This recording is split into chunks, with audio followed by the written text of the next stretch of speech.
I think it's fitting that after I bought a house, my first review for something will be of home improvement products, and I found these great products from Nest, which I want to talk about a little bit. Now, these two products go together a little bit. The programmable thermostat and the smoke and carbon monoxide alarm, and they can talk to each other. So, for example, if the carbon monoxide alarm goes off, the thermostat can respond to that event by turning off the furnace. So it gets rid of the probable source of carbon monoxide and saves your damn life. I cannot think of anything more valuable than that. Some automated protection to help your home system actually respond to what's going on is an obvious thing, and I'm amazed that this hasn't been invented until basically last year, was when this kind of idea was first really available in consumer products. In addition to that, a programmable thermostat in Arizona saves you a ton of money. It's going to save me the $250 easily over the summer. No problem about that. I'm not worried about that at all. That's a little expensive, $250, but it's a great product. It's attractive. This is by far the best looking programmable thermostat out there. And it also has, remote capabilities, wireless capabilities, and integration with other devices. So another reason to go with these is I'm a developer, a maker, and I love playing around with stuff. And the Nest products have an open API. So you can do development against them. You can build your own web apps, whatever you can do. You have ideas. One idea that I have, for example, is when I'm away, when the system detects that I'm away from the house, I'm going to have it turn off the hot water heater. Because I really don't like the idea of keeping a bunch of hot water hot when I'm not needing it. So again, these products are hackable. Nest is very open to letting you do that, and that's a really great feature. There's going to be two videos here, one for this one and one for this one. So this is going to be the video about the Nest thermostat. And we just go ahead and open the box here. I love this box. This is really attractive, minimalist packaging. It's basically all you need. It looks great on the shelf, and it looks like the people who made it know what they're doing. So there's a little warning here before you open it. Please check compatibility. But if your house is even remotely modern, this will almost definitely work. And if you already have a programmable thermostat or an electronic thermostat, the chances are very, very likely that this will just be plug and play for you. So once we get that off, we can open up the box here. So there is the thermostat itself. That's just the front part of it, and it has a USB cable, so they've provided some means of interfacing with it. The guy from SparkFun plugged this in though, and the thermostat didn't understand what he wanted, so maybe it'll be a little while before we figure out how to talk to it through USB, but they do provide that, which is great.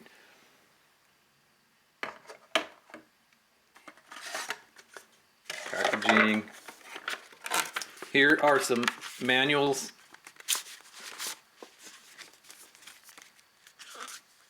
So, welcome guide, information about professional installation if you want to do that, and then installation guide itself. Again, this packaging is really nice. Here's the back plate, and this is what you will use to wire it up. I'll show that later. Here's some screws. These are wood screws. Just work just about any wall. And then they give you a actual screwdriver. That's a decent screwdriver, but it's a little weird. I'll probably use a different one. It's odd that they make you pay for that, because I think if you don't own a screwdriver, you probably shouldn't be installing a programmable thermostat anyway. But here are some trim plates. So if you don't like the look of the wall, like if the thermostat doesn't cover the old hole or something, you can use this trim plate. And this is basically the same color as my light switch covers and stuff, so that's nice. And there's the little screwless backing for the trim plate and everything.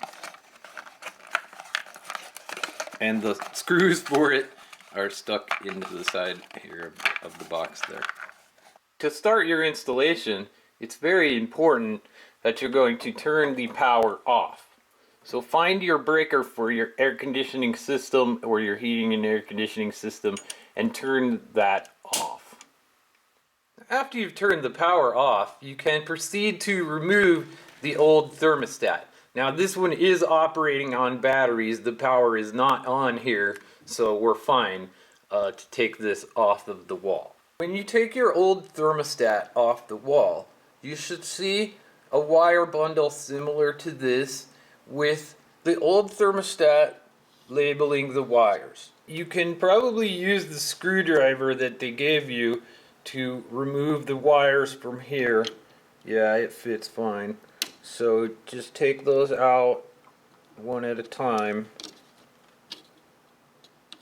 and label them. So that one came out of the RC. So in the manual there's a page where they give you these labels. So we'll take the RC one and wrap it around the wire just like that. So now I have all my wires pulled and labeled, and if your wires are the wrong colors, this is very important to do this. So I know it seems kind of painstaking, but go ahead and do this. It really will save you some times. But you can go ahead and remove the old back plate from the wall.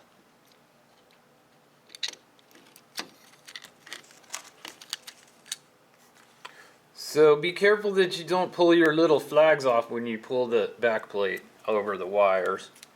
So as you can see, the back plate is a tiny bit smaller than the actual thermostat, but that white area and the screw holes and stuff are easily going to be visible. So I'm going to go ahead and mount the trim plate. So this trim plate is really easy to use. Basically you just take the base and line it up and push it in around these four corners right here. These are the little snappy deals that hold it together. So once you get it in there, it's just snapped in, and it doesn't seem to be holding super tight, but it will probably work fine because you're going to screw all the way through there and there into the wall. So pull your wires through the hole here. Be careful not to knock the little flags off. Even the screws that they give you are pretty nice. These are coarse grain wood screws, but I like the head with the smooth part that's going to fit into the plastic base really nicely. Now line this up to where I want it. Basically right over the hole there. And I'm just going to go right into the wall. These walls are cheap, so I can't go too tight with it. But this will hold for a good many years if you don't strip out the hole. So basically before I tighten that down, I will use the bubble level to make sure that it's perfectly level. And then watch as you screw the screws down that doesn't change. Just snug it up like that. That's good enough.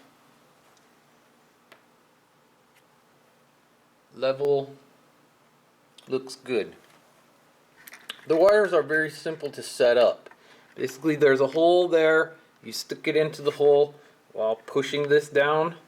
So push that bit down, stick the wire into the hole, and then as you let go of that you should feel it grip. And if you pull a little bit, you can see that's gripped in there nice and tightly. The button will stay down, it's providing a little pressure. So just match up the wires with the holes.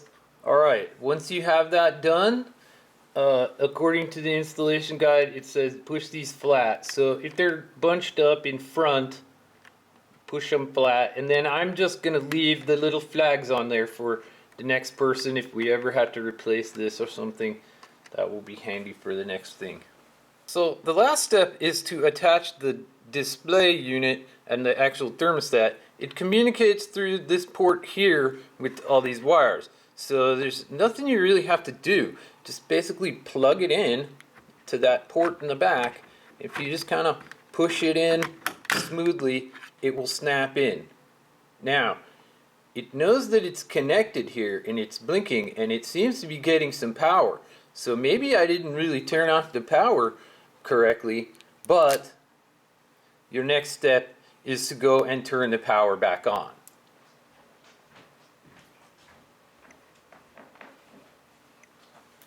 So you can see as soon as the power came on, the display lights up and it starts to show you a little bit of what's going on. It's going through a startup routine.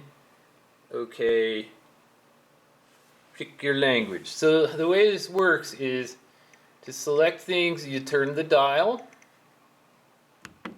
and then you push on the thing to confirm whatever you're doing. So English, first do your internet connection. Connect to the internet for remote control updates and local weather. Alright, let's do that.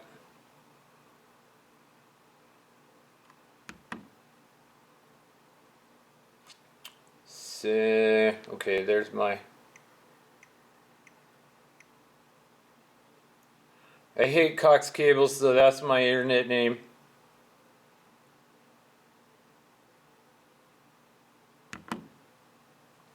Alright, this is kind of a pain in the butt. You gotta enter your password, but you only gotta do this once.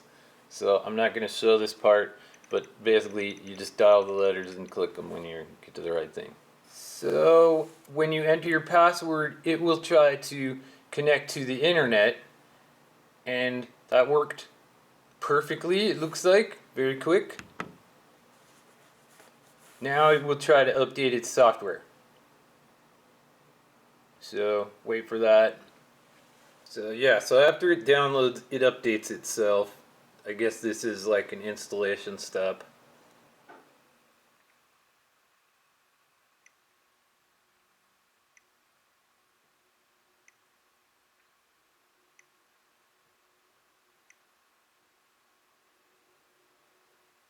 So I guess that was its boot up routine. Now it's updating some more.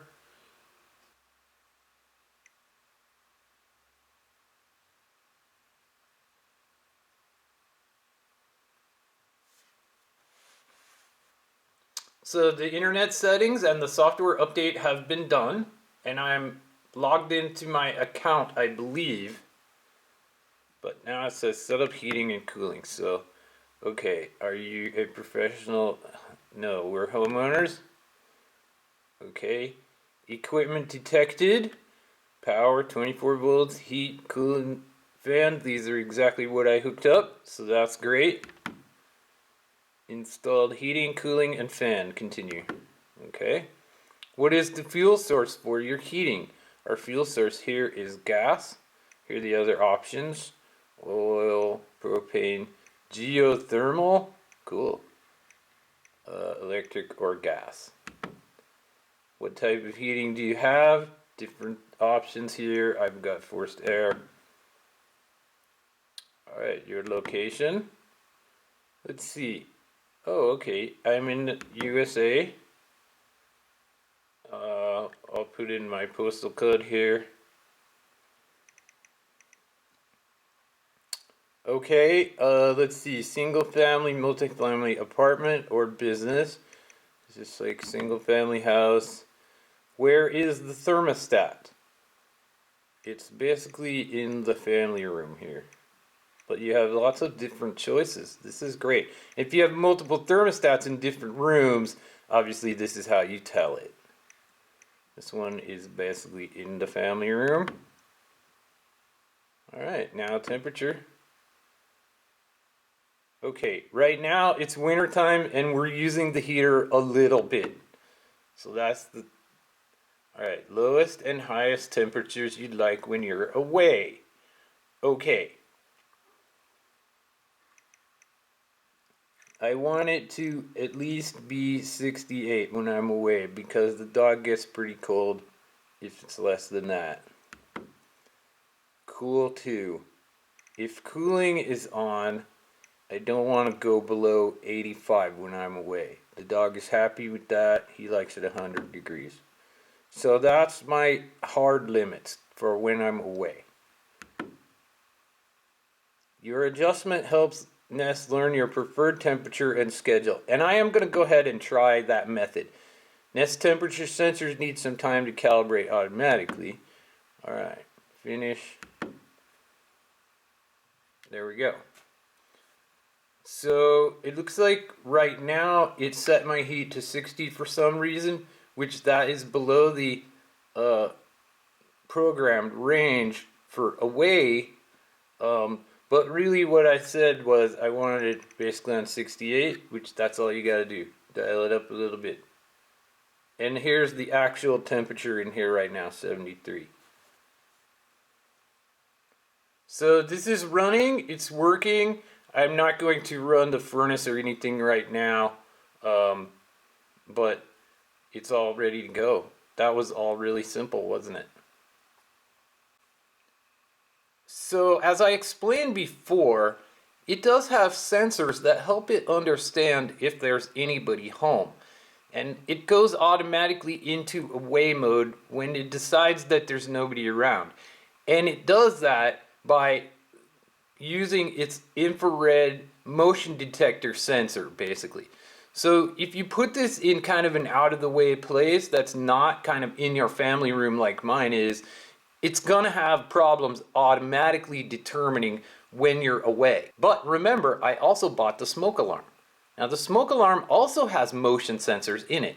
So since those motion sensors will be in other rooms, my system for determining whether I'm away or not will actually be better than just using the thermostat by itself. Because the devices communicate with each other, and so the thermostat can talk to the smoke detectors and get a better sense of whether there's somebody moving around in the house or not.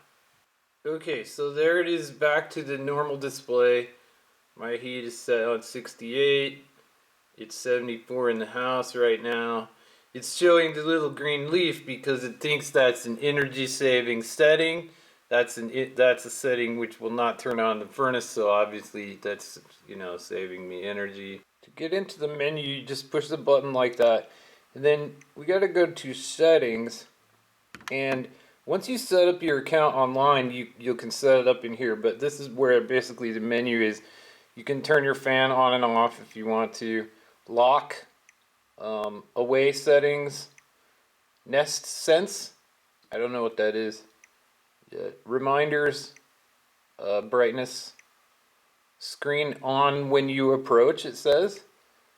Click sound on. There's the temperature, current temperature, where the thing is, the network. Now, Nest account. It says none right now, so let's push that. Okay, ready to get a secure entry key from Nest.com. Get entry key. Alright. It tells me to use that key online. So I already have a Nest account, so I'm going to log into that on my device and enter that key. So on your mobile device, you can download the Nest app and run it, install your account and everything. Once you're connected, you click on Add Thermostat, and now you can enter the key that was displayed on the thermostat. So now it says, your Nest thermostat is now set up with your account. You may customize the settings. Or let it begin, so I click done.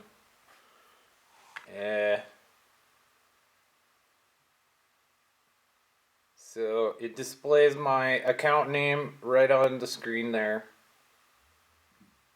And I click done. And it displays your account name also on the screen here. So let's see. My location, my language.